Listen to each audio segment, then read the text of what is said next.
People are like, oh my God, what a victim of racism you've been subjected to, or you're such a victim of racism. Of course I am. Um, some of it is I have done so much and people haven't, and they want a piece of that because, the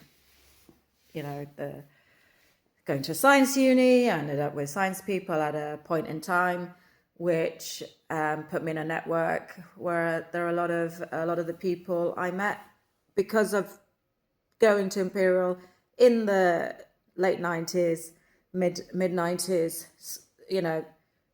just put me in the group of people who are running the world now, and that's the reality. So I don't feel like aggrieved because I know I'm the luckiest person in the world. Do you know why? Because I had parents who loved me and looked after me and really taught me to enjoy eating lovely food. How lucky am I on that basis alone? On that basis, on that one thing alone, to really enjoy eating lovely food is wonderful, isn't it? Um, Alongside that, to be able to laugh heartily, to be so high spirited.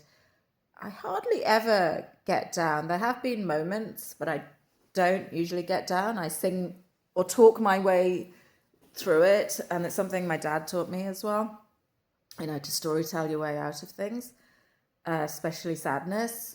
When I was unlawfully detained, and I was like, "What's going on?" I had this. I I knew it was I knew it was the way out of the attacks by the mafia or whoever these people were. I knew it would, if I let it play out and very quickly, without much effort, then letting it play out, is I would get rid of all this vermin. And that's why I kind of let myself be in that situation in a way. I mean, I could have found a way out of the unlawful detainment much more quickly. But I just knew the level of injustice happening and the way people were, in a frenzied way, were feeding off it. I just thought it's going to be really easy to once and for all completely expose everybody, because it just shows a lot of people who think they've got away with it. And anyway, so I feel like I've got amazing friends and family. I've done the most incredible degrees and projects. There's elements of it everywhere. How lucky am I? Obviously, put that to one side. I've got the most beautiful, amazing, genius, lovely, caring daughter anyone could ever imagine. And what a wonderful relationship I've had with her as well. That we got to travel around the world together with my ex-husband. What a wonderful relationship as well. And we did that together for, in our marriage for pretty much half of our marriage, and with Persia pretty much half of her life. And no one's had that. I'm not I and I had loads of Facebook pictures about it, of course, and the blogs and things, and it's my life. How lucky am I? I I It's only the last few months here or there which have been, a campaign, a hate campaign by a particular group of suburban mums who haven't got anything else to do, frankly. And if they didn't have the attempts of smashing up my family and trying to steal my stuff, they'd have to focus on their own, terrible lives. That's all I can say. And that's, I never have to interact with them at all. And it's like, I don't feel sad. I feel sad that I haven't had as much time with Persia and Julian the last 12 months. Um, but I had to do what I had to do to make sure Julian was in the family. Honestly, when we were in Brighton, the whole time, people from August till we left January, beginning of August till January, people were just coming up to me and walking past me saying, "Get rid of him, get rid of him." I don't know which crowd they were from, whether it was Musk's crowd, white supremacists, his enemies, maybe it was Lehman's people, God knows. Whoever it was, he has his own enemies. A lot of my family and friends are very successful. They're like, maybe it's one of our enemies who've come to attack you. Honestly, God knows what and where, but they were, and I just thought, there's no way I can leave them, because they're going to do, like, something's going to happen. It was very, very strange. And then Guatemala, we went as a family, but a lot of strange things happened, and I made sure everyone knew about that. I made sure everyone knew about it, but I had to secure down, like, I've had to play the game in a completely different way to make sure that we are solid and robust, and we've come out of it smiling, frankly. I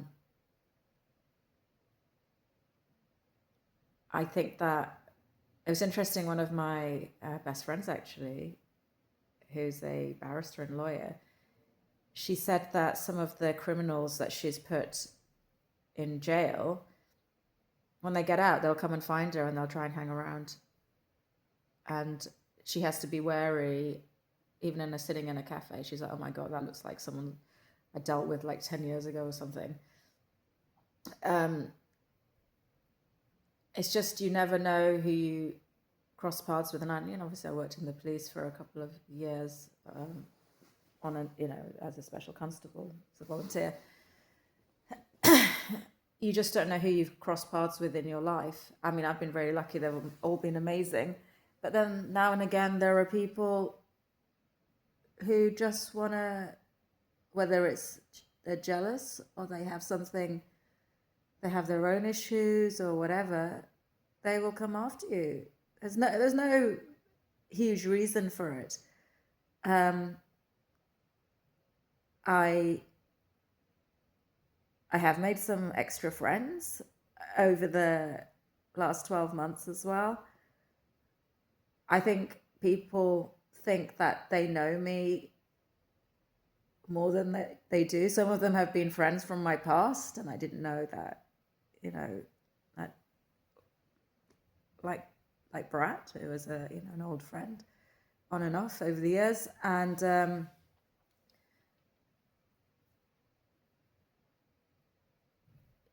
some people are kind of lifelong friends, but some people, they probably think they know me better than they do. I'm kind of in this phase right now where I'm just securing, like, the next bit, making sure that we're politically safe, I guess. Making it clear that I don't, and I won't follow any politics blindly. I will question everything always. Yeah, that's basically it. Why am I not more upset? Because I know I'm so lucky. Just think what my dad went through. Like people of our generation, in my, say, Bangla crowd, had done really well. If we think what our parents went through and the amount of racism that they had, they must have had dog shit smeared on them the whole time. God, if they're out with public and stuff, like it's just, we know that we are kind of the lucky generation, and particularly me, going into a science world and a technology world when I did at that point, and being part of the revolution, all of these things. Meeting Julian, traveling the world, all of, like, even though I had miscarriages and having Persia and having the perfect daughter, and I hate saying that because then she'll be like, I'm a perfection, trying to be a perfectionist kind of thing. But just having such a kind of intellectual human being as well. I don't know. I just wake up feeling very, very lucky, really, extremely lucky. Um, and that's it. I'm still as ambitious as ever. Um, I guess my ambitions fall within my skill set. I know people are like, why don't you just join a band? It'll be really funny. And I might do that, but I need to get my blogging and all of that stuff, the writing and my immersive art going and making money from that as well. And then doing sort of, I guess, artistic things, probably with music people that I know, which would be really nice. Getting paid for that. And then, yeah, I could join a band. And I'm quite unmusical though. That's the only thing. But if I'm punk, it doesn't. That's the whole point, isn't it? And that will be funny because I'm kind of punk. Who knows? Who knows? So I don't feel. I just don't feel. Just because I think because as well when I get annoyed at people, I don't really give them. I very seldom give them a second chance. I just cut them dead. In my mind, they're not alive anymore. Not that they've died, but they just don't exist. I do the boxing. I have no idea why I do this. It's a little bit nuts. I know people kind of think, oh my God, you just literally forget someone. You just erase them from your mind. And I do. I just literally, I just go, oh, I just kind of, maybe their name is there. I'll just go, gone, never to be thought about ever again. And that, I think that's kept me emotionally extremely very well. Because otherwise I'd be like, I'm so sad about the state of humanity. And instead I'm just kind of like, like I just cross off the horrible people. I'm just happy with the nice people. And the horrible people just don't exist to me. Because I'm like, it's not like I'm going to know 8 billion people, is it? So I may as well just, if I've met some horrible people, they can just be in the bucket of the, of the 8 billion that I never meet or I have met and I've forgotten. And now it's as if I've never met them. That's how my brain works. And then with the nice people, I'm just like, cool, the world is full of nice people. And that's great, isn't it? It really means that I have extremely low tolerance for mean people. Basically, I just can't be bothered. I'm just like, well, it's 8 billion people, and I've met say in the last 12 months, in the whole of my life, maybe 2% of the people I've met, and I've met a lot of people. So maybe I've met, because I went to university and I taught and stuff and went to a number of schools and I worked in different industries. So maybe I've met 5,000 people or whatever. And out of those 5,000 people, I would say 20 of them have been really horrible and I would never want to see again. And that's pretty good going. So that 5,000 people, say not even 20, maybe 15 of them, and most of them have just been in the last 12 months. And so I'm like, in 50 years, I've maybe met 5,000 people, and it's only in the last 12 months that I've experienced, say, 10 horrible people out of 5,000. They've appointed themselves in my world as something, and I didn't even notice it. Even in their horribleness, I didn't even notice it for 90%, 95% of the time. I had no interaction with them. So I'm just like, well, they never existed to me most of the time before, and they don't now. So what's the difference? They had no impact on my life before, and they don't now. Maybe in their world, they're bitching about me, and how they're gonna cut me out and all these horrible things, or whatever. But I never thought, like, they didn't go through my brain at all. In my mind, I didn't think about them once. Why would I? And I still don't think about them. It's just like, so out of 5,000 people, maybe there are, say, 10, 15 horrible people, and I'm just like, don't exist. They don't exist.